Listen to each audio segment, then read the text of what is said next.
बाबा जोगी बैठल के बहिना भैया तुम्हारे पास।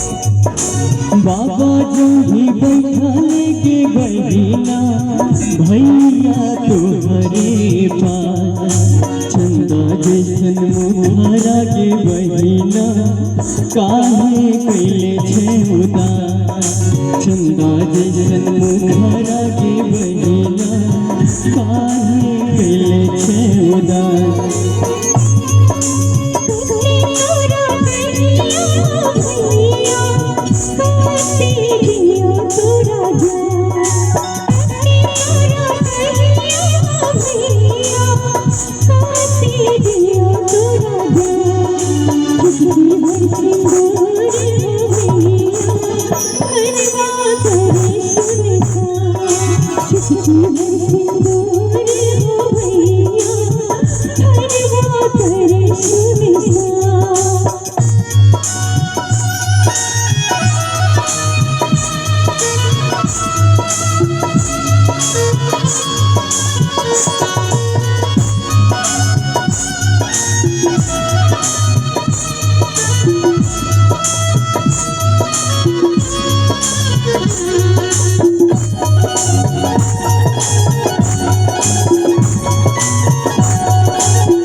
बाबा जोगी बैठल के बहिना मौसा तुम्हारे पास।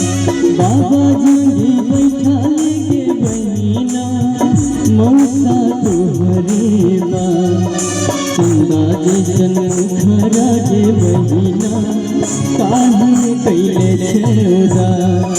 चंदा जैसन मुखरा के बहिना काहे कैले छे उदास।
चाचा जोगी बैठल के बेटी मामू तुम्हारे पास। चाचा जोगी बैठल के बेटी मामू तुम्हारे पास। चंदा जैसन मुखरा के बेटी काहे कैले छे उदास। चंदा जैसन मुखरा के बेटी काहे कैले छे उदास।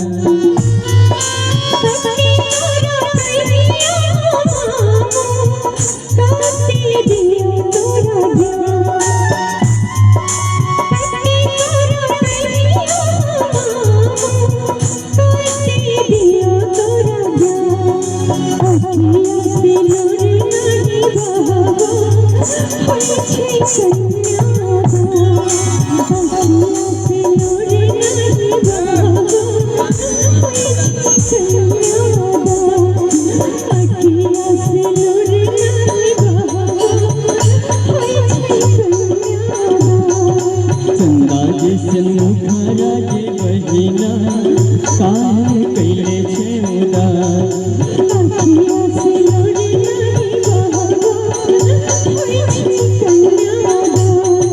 चंदा जैसन मुखरा के बहिना काहे कैले छे उदास।